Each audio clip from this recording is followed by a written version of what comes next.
really start getting to know your body and build a relationship with your body. And a relationship is built on listening to each other and building trust as well. How can you listen more to your body? I think by tracking my menstrual cycle and understanding, how do I feel when I'm on my period? What happens in the day after that? What happens when I change things? I'm Jo Sarah, and welcome to the Umaversity podcast, empowering you with real talk, real education, and real stories from our experts and our tribe of women who've got your back. Yes. Our mission? Educating 1 billion women worldwide on their mental, body, and sexual wellness journey. Yeah. So join me, learn something new as we build our badass tribe. Welcome to another episode of the Umaversity podcast, and today we're diving into topics like how nutrition affects our cycles and the spiritual perspectives within our menstrual cycle, but also practical tips on how we can work with our natural rhythms. And I'm super excited to have Naam Bachmayer with us. She's a certified menstrual cycle coach, a functional hormone specialist, and a cookbook author. Her mission is all about connecting us to the power of our cycles through cyclical living, nutrition, and herbal support. Welcome, Naam. Thank you so much for having me. Yeah, I'm really excited to get into this episode today. So what led you to specialize in menstrual cycle coaching and hormonal health? Yeah, I feel like that's a little bit of a longer story, but to keep it short, I feel like I came off hormonal birth control maybe 5-6 years ago. And as I was coming off of it, I was like, I'm a little bit scared what's going to happen. A lot of people told me about their stories that they had very side effects from coming off hormonal birth control. And I was wondering if there was like a natural way to support my body that doesn't include any hormones or that doesn't include any like super intense supplements.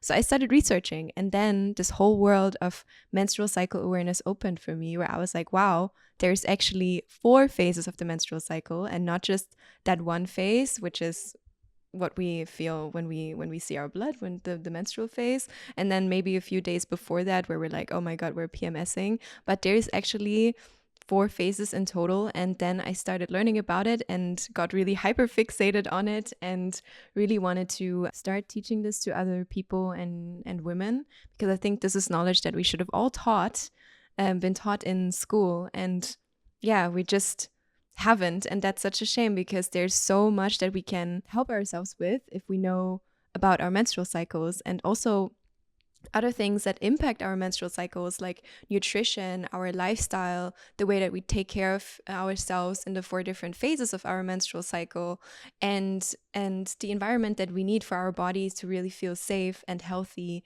to have a balanced menstrual cycle. So that's, yeah, I just got really passionate about it and learned more about it, and then became a menstrual cycle coach because of that. I already can hear the passion in your voice that you just dove right into that topic. So how can women start to feel more in sync with their bodies instead of fighting against it?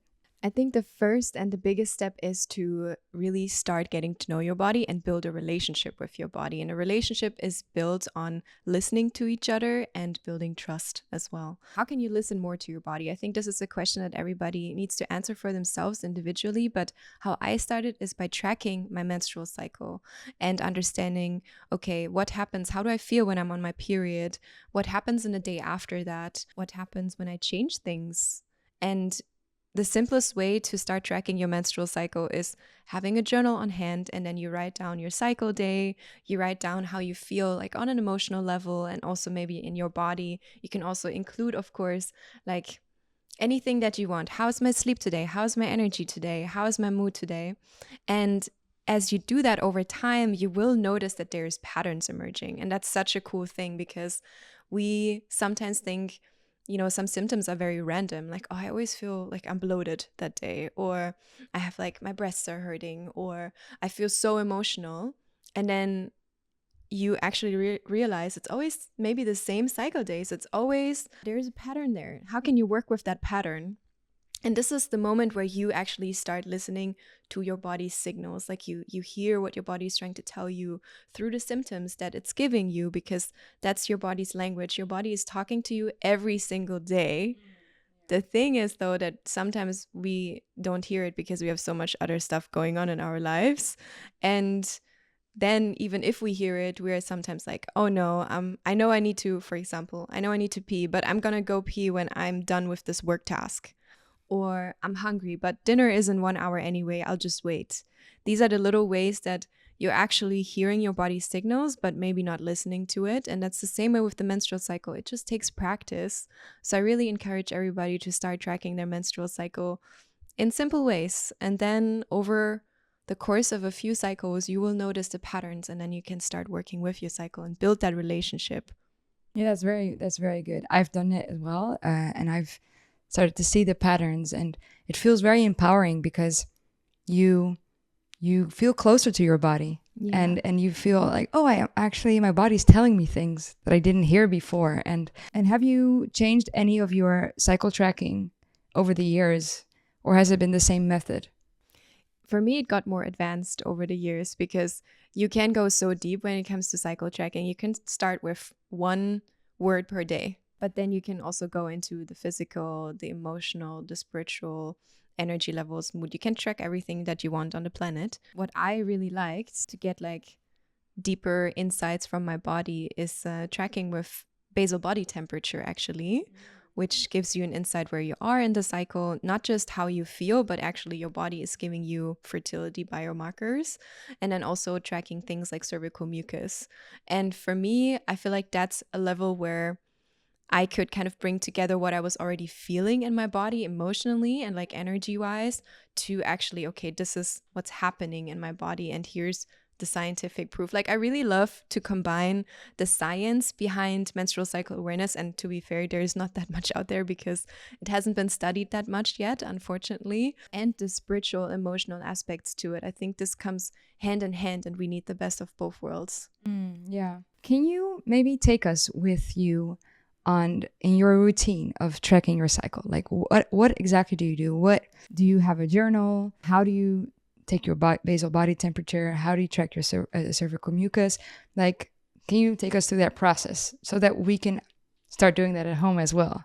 Yes, of course. So overnight, I track my basal body temperature. I use a device that's called TempDrop. It's basically an armband that you wear on your arm overnight. But I used to track with a normal thermometer. So the first thing that you do, or that I did, I wake up in the morning, I take my temperature, I sink Where it do you take it? in my mouth. In your mouth, okay. Yeah, in my mouth. And then I sync it to my phone. Then I put my phone aside because no need for technology. And then I take out my journal. And in my journal, I write down, this is my cycle day. This is what I feel like the season or phase of my cycle I'm in, checking in with myself, how I'm feeling.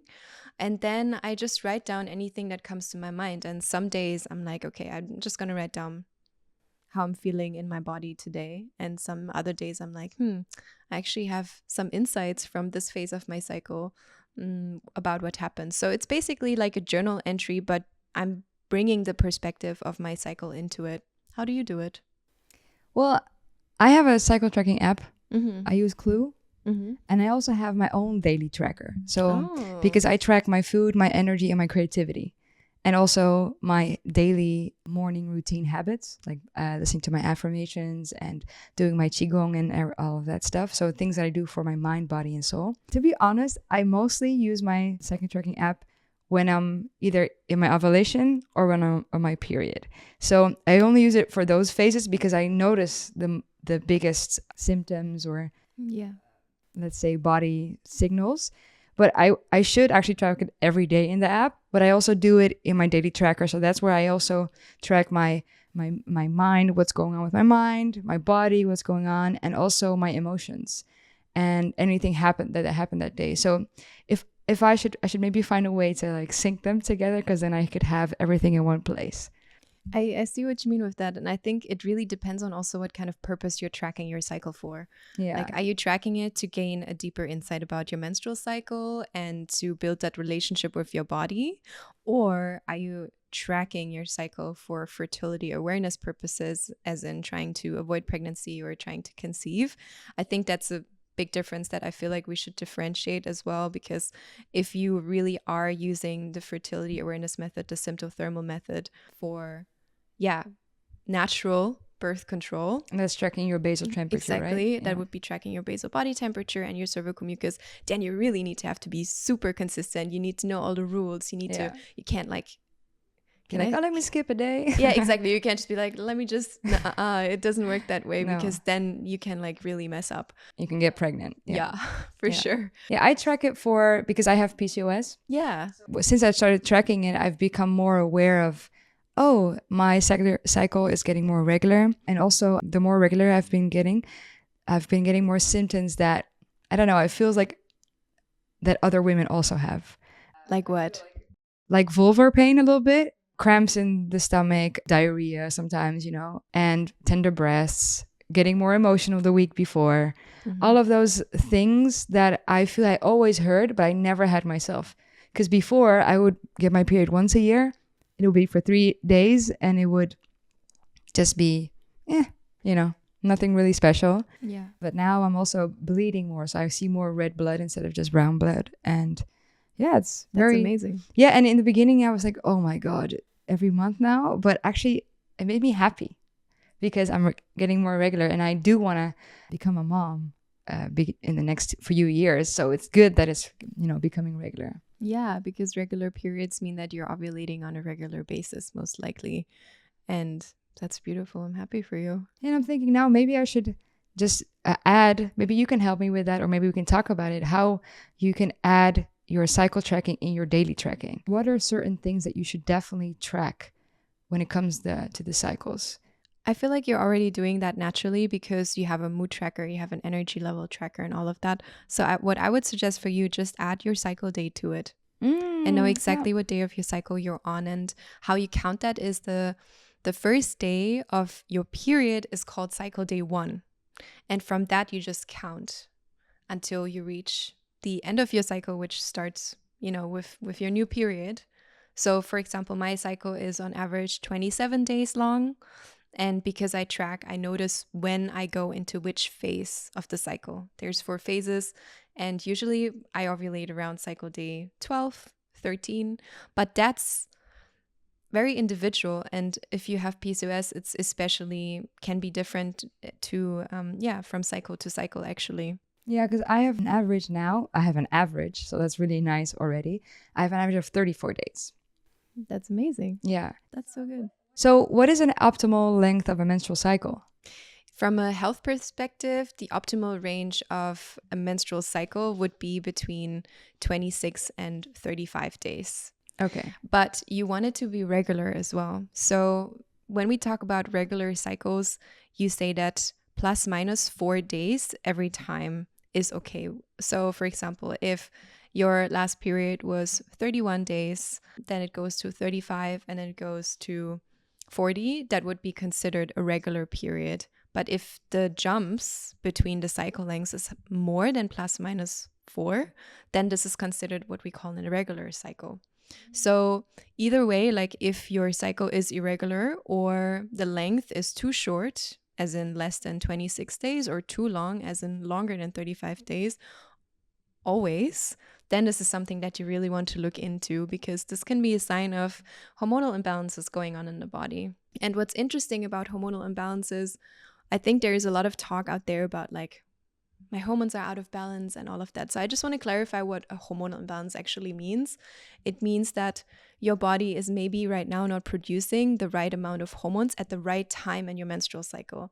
We have so many hormones going on in our menstrual cycle, but in order for our cycle to work smoothly with ovulation happening, with the period happening, these hormones need to be there. The players always need to be there at the right place at the right time. And things like your lifestyle or nutrition or stress or the relationships that you have with yourself, with your body, with the people around you can influence that and can bring these hormones out of balance. So if we are talking about hormonal imbalances, we need to ask, where are they coming from? Like, why do you have this hormonal imbalance? And not just like, yeah, I have a hormonal imbalance, that's it. But like, no. Where is it coming from? Like, can we look deeper into a holistic perspective on your whole life? And then we can help you. Yeah. Or you can help yourself. Yeah, exactly. We have so much power within ourselves to help ourselves. So you just mentioned nutrition. So how does nutrition and what we eat, how does that affect our cycle? Are there any foods that we should avoid or that we should actually include in the different phases of our cycle? Yes and yes. So nutrition has a huge impact on healthy, balanced menstrual cycles. And that's because the hormones that we have in our body that I just talked about, these hormones, they are built from the nutrients that we get from our food. So we need things like protein, we need things like healthy fats, we need carbs, everything so our body can produce these hormones. And also, these nutrients are, in the second step, also very helpful to break down hormones that we don't need anymore. So for example, if you have PMS and you have always tender breasts and you feel like a lot of irritability and anger before your period, that can be a sign of something, that maybe your estrogen is a little bit too high in comparison to your progesterone. Then we need to ask, but why is that?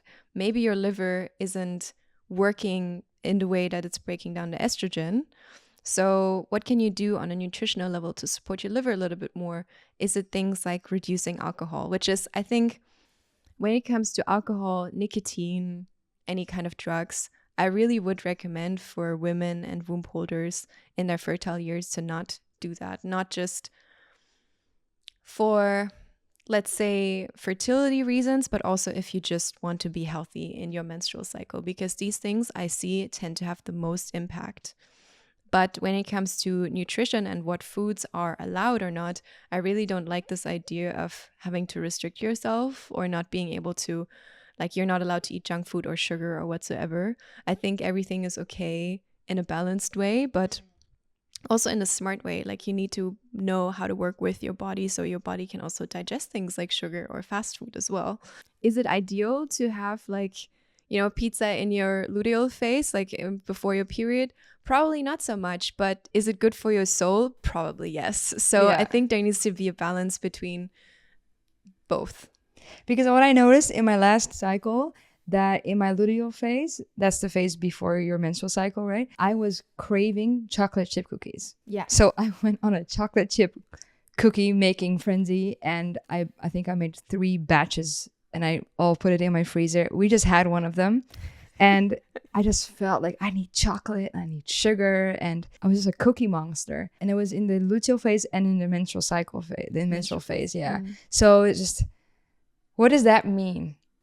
It can mean a lot of things. I wonder, for example, those days when you felt these cravings, have you had a protein-rich breakfast? Like, have you eaten, your eggs in the morning? Have you put protein powder in your oatmeal? Have you started your day with maybe some soothing tea instead of a coffee? So I feel like that's a mistake that a lot of people do. They just go like, all right, I'm going to chug my coffee and then I'm going to, eat my, bread with cheese, and I'm going to get out of the house and go rush to work and just stress myself, and then I'm going to have another snack.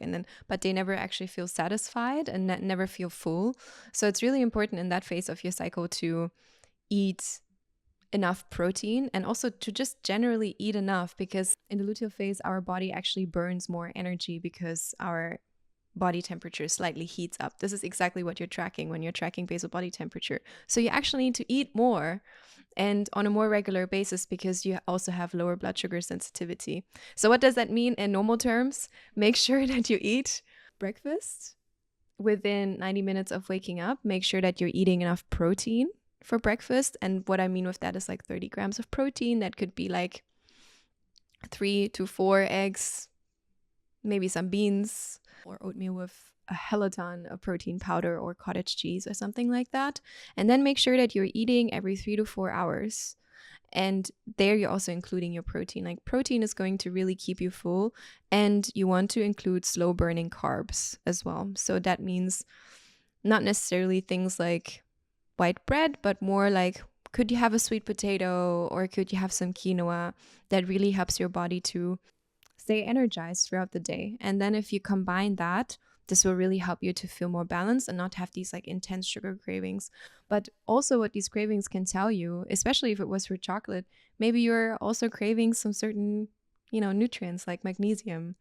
Or if you're feeling very like you're craving something salty and you have like these salty cravings and you just want to like rip open that bag of chips. I have that a lot. I'm like, where are my chips? It could also be that you actually need more cellular hydration, like really hydrate well. instead of like drinking normal water, can you drink some really mineral rich herbal tea?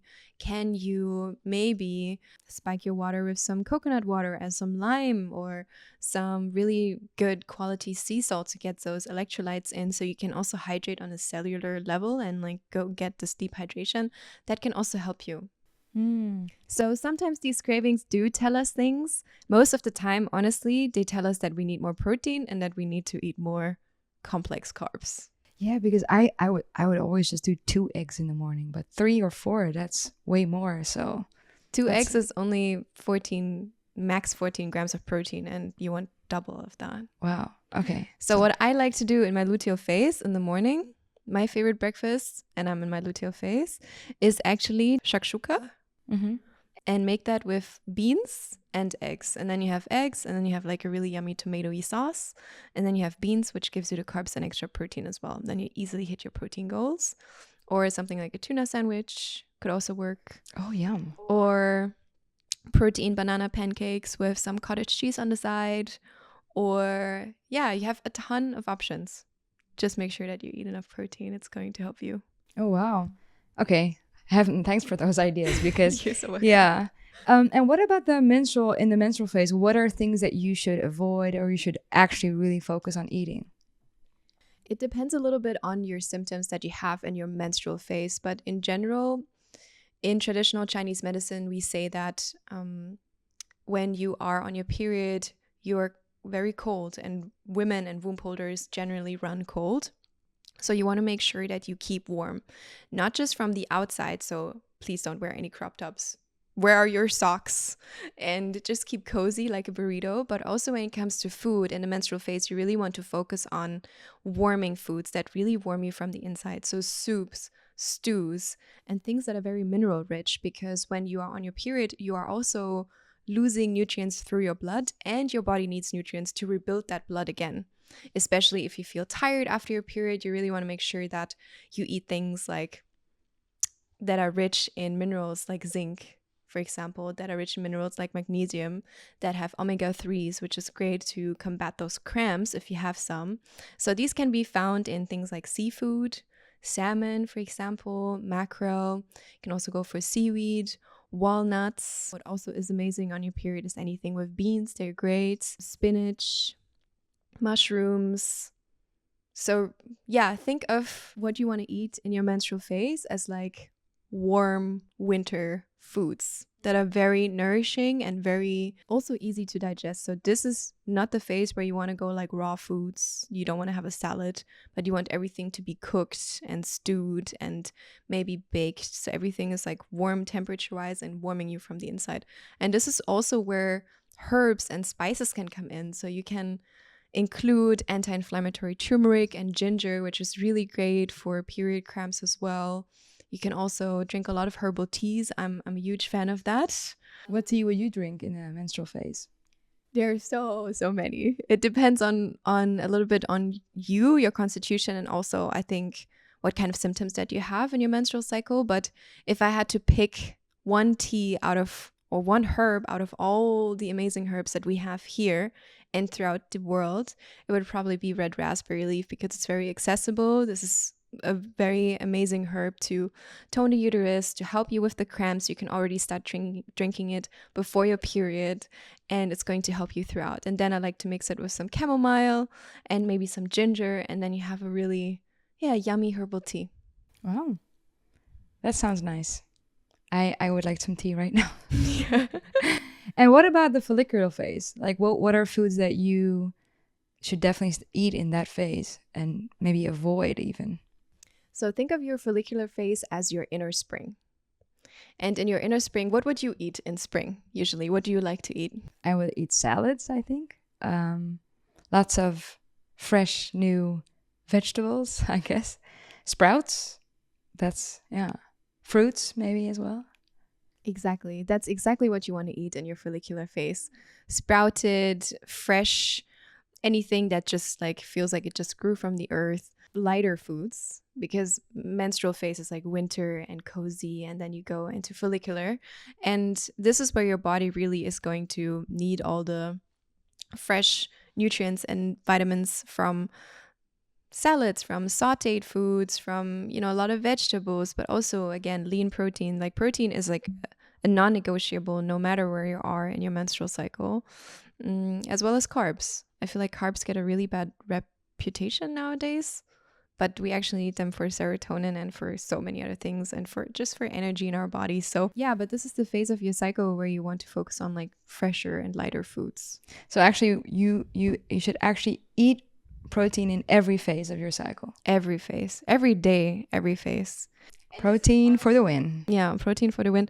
This is what I see when I work with one-on-one clients and also with people in my group programs the most. Like, the number one mistake that people do when it comes to nutrition for the menstrual cycle, they underestimate the importance of protein, and they overestimate how much protein they eat. And I think that is like one of the things that is such an easy fix for you if you know. And do you also eat a lot of protein for lunch and for dinner?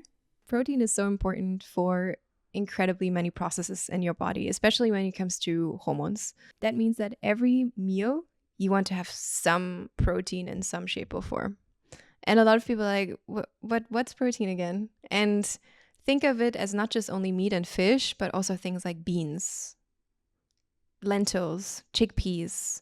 That has also amazing protein in there. Tofu, tempeh. There's a lot of plant-based sources out there as well that are really amazing for you. And then there's also other things like peanut butter that also has a little bit of protein but is more fat. So you really want to focus on, if you look at your plate, no matter what you're eating, if you're having breakfast, dinner, lunch, even a snack, you want to see, is there some kind of component of protein in there? And if not, can I add that? If you're having a salad, for example, can I add some chicken? If I don't eat chicken, can I add some beans? If I don't like beans, can I add some tofu? If you don't like to, well, then you're a little bit you have to find a way to eat more protein. Then just see, is that enough protein that I'm eating? And sometimes we don't do that. Like, if I honestly, like, I feel that in my luteal phase, in this phase of the cycle, it is especially important that you're eating enough protein. Otherwise, you get like these really bad mood swings. You get anxiety. You get these, like, what we label as PMS, which is actually very similar to what, from a nutritional perspective, is blood sugar dysregulation. Those energy crashes when your blood sugar is really low, then you eat something, you get like sugar high. And that's why we also crave those sugary things, because we're like, oh, we want a quick fix, right? Yeah. That's typical one-on-one blood sugar dysregulation by the book. Okay. So the way to kind of keep your blood sugar in balance is by things like nutrition and protein, carbs, and fat combined. Yeah, because you haven't mentioned fat that much yet. Yeah. So what fats are really good for you to eat, and which phase should you eat the most of it, maybe? Or maybe every phase. Every phase, every day. Oh, that's amazing. I love fat. It depends on what kind of fat, though. There is amazing healthy fats out there. We're looking at avocado oil, avocados, any kind of nuts and seeds, or fat from sources like fish. Great. What about butter? I think butter, like, personally, I think butter is great. Depends a little bit if you're lactose intolerant or not. Mm-hmm. If you are, then maybe not. But when it comes to butter and anything that's kind of animal derived, I would always recommend to go organic if you can do that. Also, when it comes to certain types of fruits and vegetables, we have a list worldwide that's called the Dirty Dozen, which is the most pesticide messed up fruits and vegetables that you should always buy organic if you can. And if you cannot, make sure that you're cleaning them before you eat them. That's a really good tip. Pesticides and also antibiotics from like conventional meat farming can really mess with your hormones. Yeah, you're just adding more hormones. Okay, so Dirty Dozen is the list, right? A Dirty Dozen is the list, and then there's also the Clean 13, I think. Okay, Clean 13. 12? I'm not sure. Okay. We can look it up. Yeah, we can also add it to the podcast description, so episode description. And so what about the ovulation, like that phase? So ovulation is all about egg quality. Even if you don't want to get pregnant, having a healthy ovulation can really help you to have balanced hormones in the phase after, in the luteal phase. So in the ovulation phase, you want to make sure that you're doing everything you can to protect that egg that is going to pop out of the follicle as you're ovulating. So what can you do? You can eat a lot of antioxidant rich food. because they protect. So things like, fresh salads, lots of berries, citrus fruits are amazing in antioxidants. But you also want to focus on helping your liver starting to detoxify hormones, because as you look at the menstrual cycle and the different hormones that are at play here, you can see that around ovulation, there is actually several hormones peaking. And we want to, when it comes to hormones in our bodies, we want to use them and then we want to lose them. So we want our bodies to break them down. This is our liver doing that, and then it's our gut transporting it out. And the way that we can do that is by including a lot of cruciferous vegetables like broccoli, pak choi into this phase of our cycle. The Spinach? Spinach is always great. Okay. Spinach is always great because it has magnesium and a lot of other amazing vitamins in there. So spinach is a go-to. But yeah, around ovulation, cruciferous vegetables are really great because they support your liver detoxification phases. And you really need your liver to be like powerful in this phase of your cycle so you can break down all these hormones. What carbs and fats would you eat in the ovulation phase? I would keep it simple, whatever you want. Yeah, when it comes to carbs, I would really keep it simple. So whatever carb you like, that can be rice, quinoa, whatever works for you is fine. Actually in every phase of the cycle. I don't think that there should be like this label of bad carbs, good carbs. Yeah. When it comes to carbs though, we never want to eat carbs naked by themselves. So if you're having pasta for dinner, cool, you have your carbs. What about your protein though? Yeah. And where's your veggies as well? And where is your fat? So if, for example, I'm feeling lazy today, I'm going to make pasta with pesto. Cool. Can you add some beans to it? Sounds random, but that's your protein. Or some chicken. Can you add some more broccoli to it? That's your veggies. Can you add a little bit more olive oil to it? That's your fat. And this is how you build a plate that's really hormone balancing, actually, instead of just having plain pasta, which there's nothing wrong about plain pasta, but you can make it a little bit more hormone supportive by adding things instead of subtracting things. That's my philosophy, at least. Yeah, that's a really good tip. Do you have a fun fact when it comes to menstrual cycle and hormonal health that is very unknown? The power of ovulation. This is what I would love to talk about. So when we're ovulating, our bodies emit these pheromones that make us very magnetic to the world around us.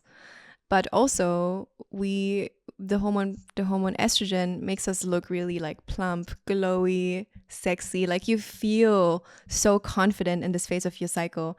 You look hot, like your boobs are firm, your skin is glowing. You're just like, damn, I am 10 out of 10. Yeah. And strutting around the street and everybody is just looking and staring at you and you're like, damn right, stare at me.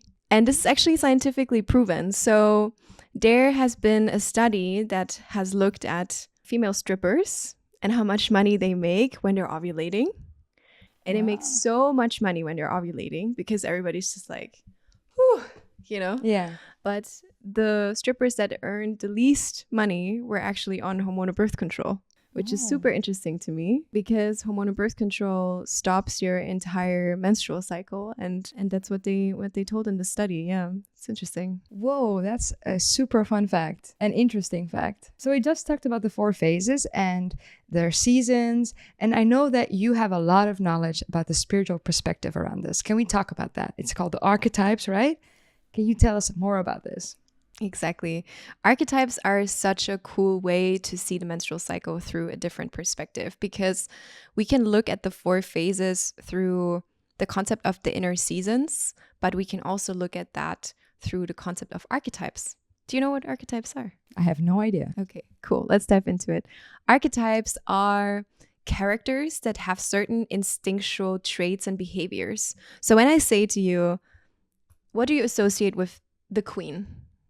What would that be for you? Very empowering, powerful. She knows what she's doing in the moment. Maybe a little bit, bossy. That's exactly what it is. So see how that came up for you right away. And this is what I mean. These archetypes are kind of ingrained in our collective consciousness since forever. These roles are often depicted in movies. We see them also every day in the women and people around us. We have things like the hero or the magician or the priestess or the queen or the mother. And the menstrual cycle also has archetypes that are connected to the 4 different phases. So, for example, the queen archetype, what do you feel like, what phase of the cycle would be connected to the queen archetype? I think ovulation. Damn right. Yeah. Yeah. Because I do feel like a queen. I feel like Beyonce in my ovulation phase. Queen bee. Exactly. Yeah? Exactly. Yeah. You are. So this is the archetype of the queen. Some people also say it's the archetype of the mother. Because you're fertile in this phase and you can conceive in this phase. But also, I think the patriarchy loves to distort the idea of the mother as this like overgiving, self-sacrificing. But that's more the shadow side of the ovulatory phase. Sometimes when you're ovulating, you can get into this like people-pleasing mode and you say yes to everything. And then a week later, you're like, damn, my calendar is so full. I said yes to all of this a week ago, but actually now I don't feel like going anywhere. So this is like the shadow side of your ovulatory phase. But if you look at the power of your ovulatory phase, it's everything that you just mentioned. It's the confidence, the leadership that a mother also has, a fierceness, and communication skills. These are, the powers of the ovulatory phase. Cool. And then you can look at every cycle phase through the lens of archetypes, and that really helps you to connect with the power of every phase. And it also helps you to kind of understand the shadows of every phase. And then you can have lifestyle, nutrition, self-care tools to help you navigate those shadows. Yeah, like I would love for you to go through all of the phases and tell us the archetypes and the shadows and the. So we just had the ovulation phase. Yeah. You just mentioned the powerful side and then the shadow side. Yeah. So the luteal phase, the next one, what is the archetype and the powerful and the shadow side of that? The archetype of the luteal phase is the wild woman. Some people also say that it's the dark feminine, if you want to. I feel like Wild Woman depicts it perfectly because it's all about rawness, authenticity, who you are in your core, like your soft animal body, so to say. And if you are embodied in this phase of your cycle, if you're embodying the wild woman within yourself in this phase of your cycle, you are so firm in your boundaries. You know what you want. You have focus. You see everything with this helicopter view. You don't let people bullshit you.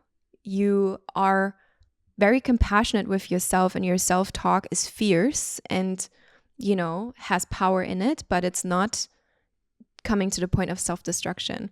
And sometimes this is what I feel like a lot of people experience when they are in the luteal phase. They only experience the shadow side of the wild woman, which is destructive energy, irritability, anger that has no place to go.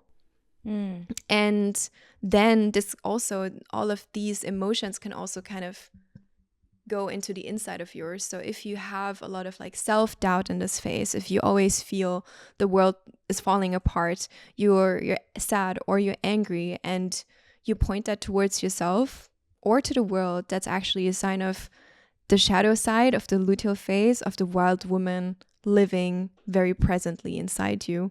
And then you can help yourself actually through things like nutrition. If you eat breakfast, if you have regular meals, if you set some boundaries in your life as Eat well. more protein. Say no. Yeah. Things like that. Do some more self-care in this phase. Then you can transform the shadow into the light side of the luteal phase. And I think this is where the archetype can really help you with that. Yeah. It's 2 sides of the same coin, so to say. And we often hear the shadow sides from all of the women, but we never really hear the powerful side. Yeah, the luteal phase is such a powerful phase of the cycle. It's when your body doesn't know yet if you got pregnant or not, because your body's main goal is to conceive and to have a baby, even if that's not your goal. And in the luteal phase, your body is still hoping for that pregnancy to happen. So it's trying everything in its power to protect you. So everything that feels like a threat to your body, that can be a relationship that you're in, that can be the job that you hate, that can be, the self-critical thoughts you always have about yourself. This will come up in the luteal phase to be like, hey, I need attention. Let's talk about this. This is the power of the wild woman. She will bring the attention to things that you really don't want to have a look at. This is the phase of self-compassion.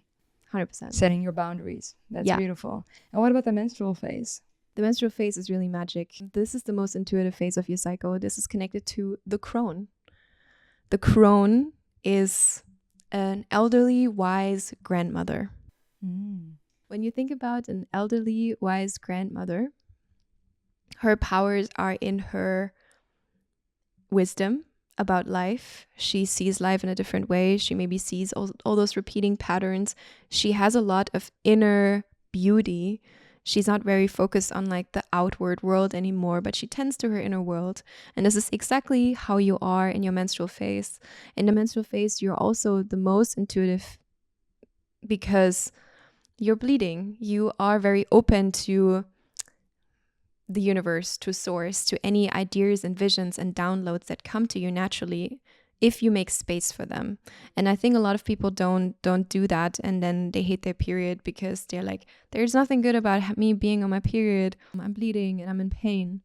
But then I also notice a lot of people are constantly in this go, go, go mode. So they don't even see the powers of this phase of the cycle, the powers of this archetype, which is really like this deep introspection, wisdom, visions for the future that can come up for you if you give them space and if you slow down and rest in this phase of your cycle. Wow. That's really cool. Yeah, a lot of people experience crazy dreams when they're on their period or in the days before that. They have a lot of like intuitive downloads. And I always say that, for example, if you have a big life decision to make, bleed on it. So wait for your period until your period is there and then feel, is this the right decision for me? Is this a decision I want to make when you are bleeding? And your cycle will tell you the truth. Your inner crone, your inner wise elderly grandma will tell you what you need and what you want. Wow, I love it. Bleed on it. Bleed on it. Have a big decision, just bleed on it. Okay, I'm going to do that for sure. Wow.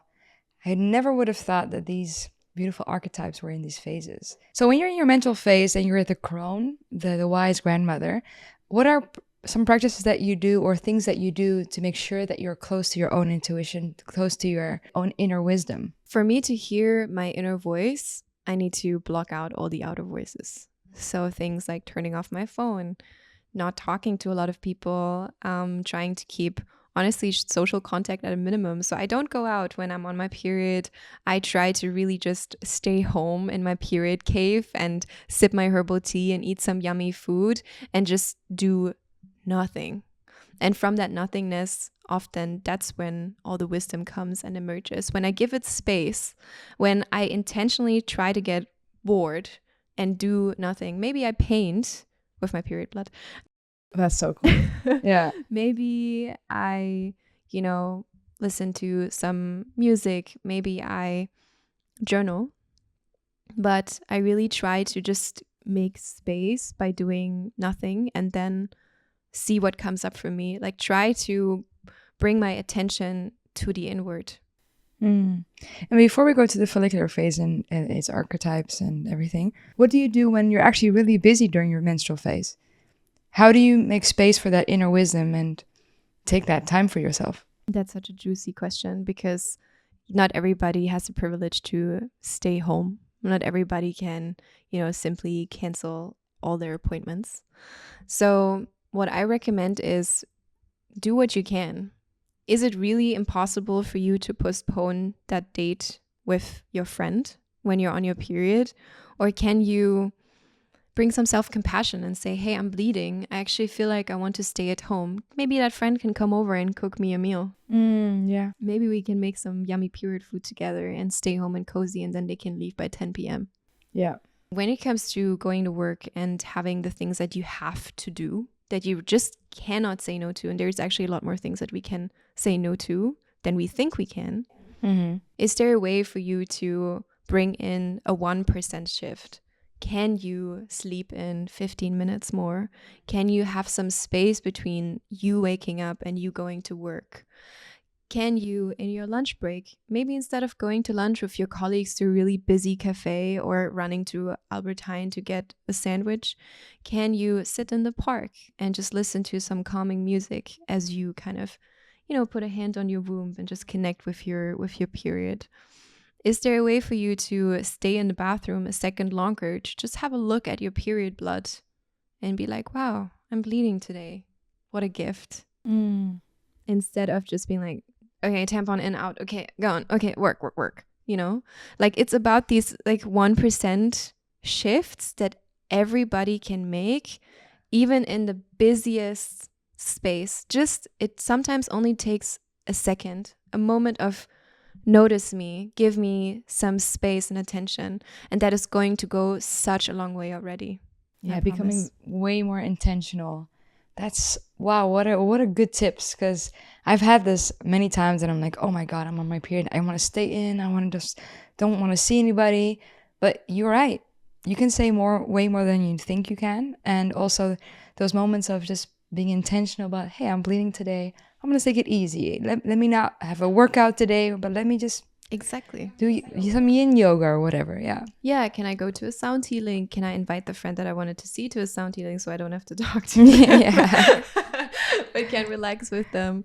Yeah, and if you have a social event on your period, I think it's also amazing to communicate to the people around you, hey, I'm on my period. I need some gentleness today. I would love some warmth. I will leave early because I need to prioritize space for myself. But I'm here present with you right now. And I just wanted to let you know. And then people will be like, oh my God, of course, you're on your period. What do you need? People are so, I think the women around you that support you and that know what it's like to be on your period, they will do everything in their power to help you feel comfortable and help you feel seen. Oh, that's such a beautiful advice there. Definitely going to do that. Yeah. Because at our next event, I want to be my period. Damn. So I'm just going to open the event with beautiful loves. I'm on my period. I need some love today. That's a good one. And I bet that there will be like 20-25% in the crowd that are like, me too, I'm also bleeding. And that is so fun when you're out with your girls and you're like, I'm on my period. And they're like, me too. And you're all cycle synced and you feel like you have this intuitive connection with all these women around you. I think that's so special and that makes us so connected to each other. And we want to honor that more. Yeah. Wow. Really good. And so what about the archetype of the follicular phase? The follicular phase is where it kind of all starts. It's the archetype of the maiden. The maiden is a young, independent woman who doesn't have children yet and doesn't have a lot of responsibilities in her life. And if you think about all the phases, you can see that they are going basically a woman aging, right? You start with the maiden, then you become a mother, then you're a wild woman when you're like perimenopausal. You start, really redefining yourself, and then you become a crone. So the maiden is kind of where it starts, and the power of the maiden, I think. How do you feel when you're done with your period? What's your energy like? I have a lot of ideas, a lot of creativity coming up. I feel fresh. I feel like, oh yeah, what are we gonna do? And I want to go more outward, do more things outside. Kind of like that. Exactly. Those are the powers of the maiden. You have this creativity, energy, motivation. You see the world through like a bright lens. You're like excited about what's coming next. You want to do things. You're so active. I'm also more horny.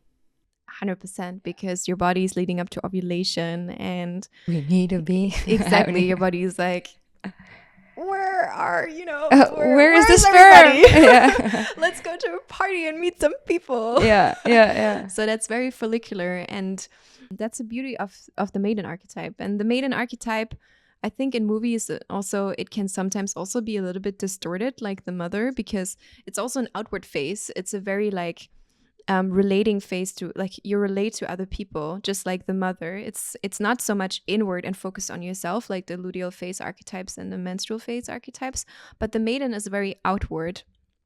So sometimes what can happen is that right after your period you have this feeling like, I just rested for 5 days on my period. Now I'm in my follicular phase. Now I have to do everything.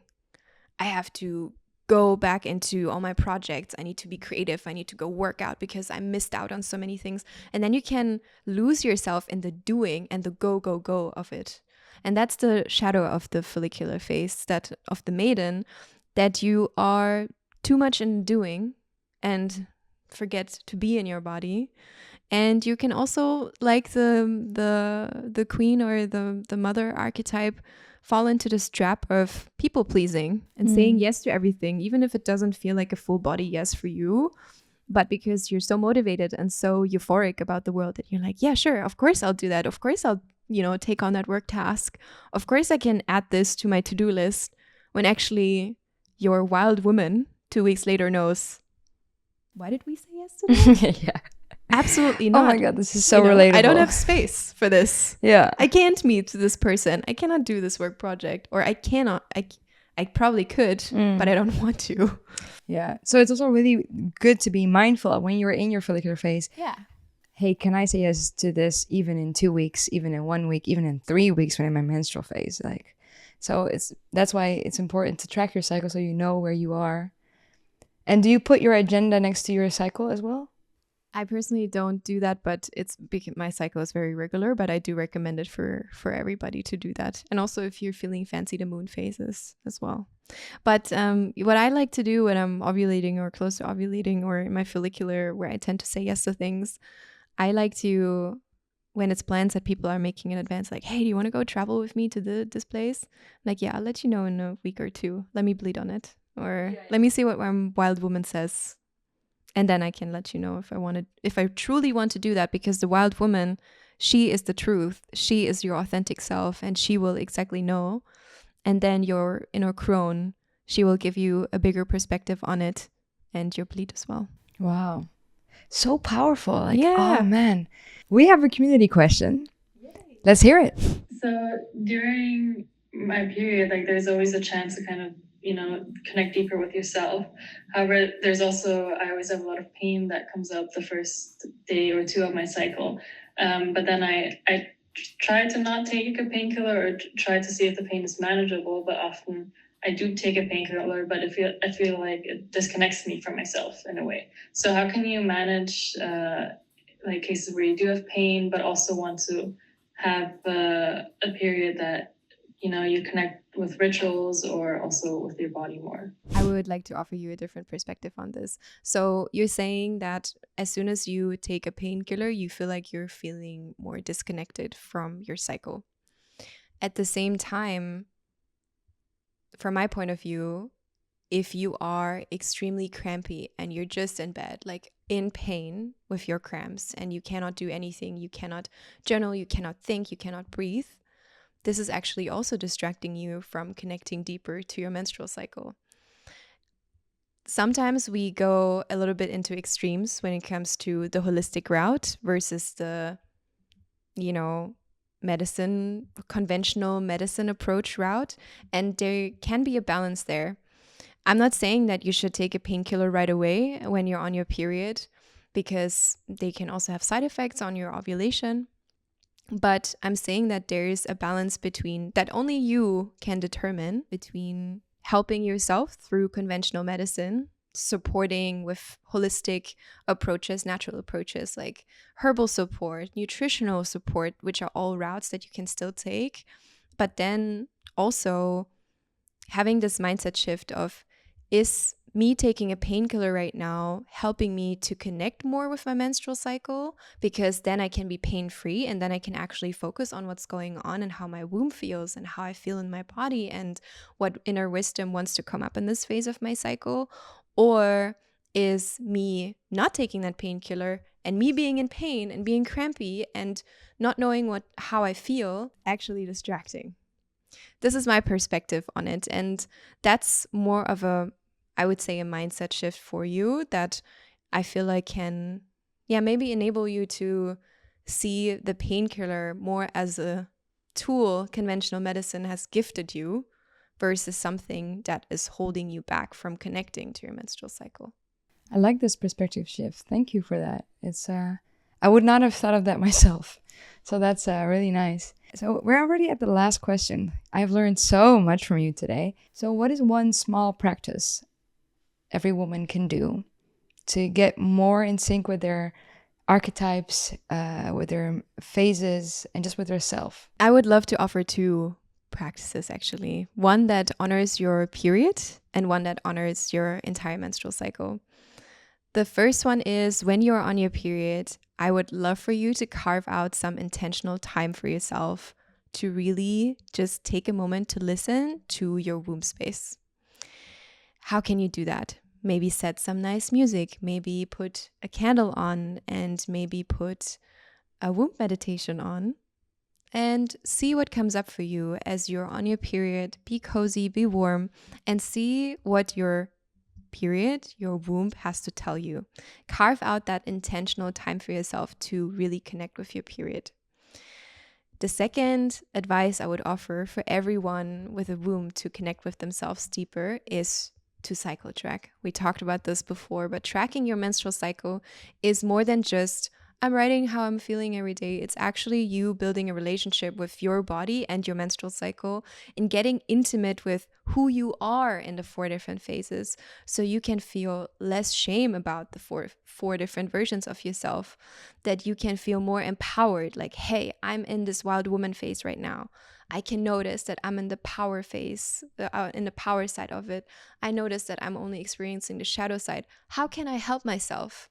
So you can actually take steps to help yourself and to support yourself. And the first step for that is to get intimate with your menstrual cycle through cycle tracking. Great tips, really great tips. And you have a lot of great tips also in your cookbook, right? Can you tell us a little bit more about that? Yeah, the cookbook I created to help people to cook more in tune with the 4 phases of your menstrual cycle. So it's 50 recipes from all over the world. I'm also half Thai, half German. So I have some Thai recipes in there, some Moroccan, some Peruvian, that really support you throughout the 4 phases of your menstrual cycle. But it's cycle phase specific recipes that are having all the right nutrients for the 4 different phases. And I really love that cookbook. So yeah, if you want to check it out, feel free to. Yeah. I love your outfit. I love yours. Where did you get from? From your closet. I love it. We're twinning today. I love it. Even with the clitoris earrings. Yes. Yeah. It's going full circle moment. Yeah, right? It looks really good on you. It looks amazing on you. That's why I had to, twin with you today. Yeah. So I really want to thank you, Naam, for your wisdom, for your beautiful advice, because I know this episode is going to help so many women. And thank you so much for being here with me. Thank you so much for inviting me and having me. Yeah. It was a pleasure. Yeah. And I want to close this episode off, as always, with affirmations. So repeat after me. I honor each phase of my cycle and embrace the wisdom it brings.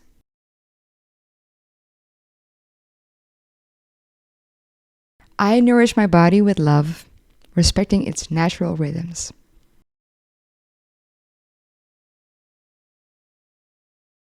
Until next time, Umas! If you enjoyed this video, it would be amazing if you could give it a thumbs up, share with your friends, and subscribe to our channel. And if you want to learn even more, join our community. Connect, share, and learn by joining our online and offline events. Be part of our WhatsApp community where you can meet other women and ask your burning questions to our experts, and by subscribing to our weekly educational newsletter. The links are all below, so feel welcome to join our Umaversity tribe.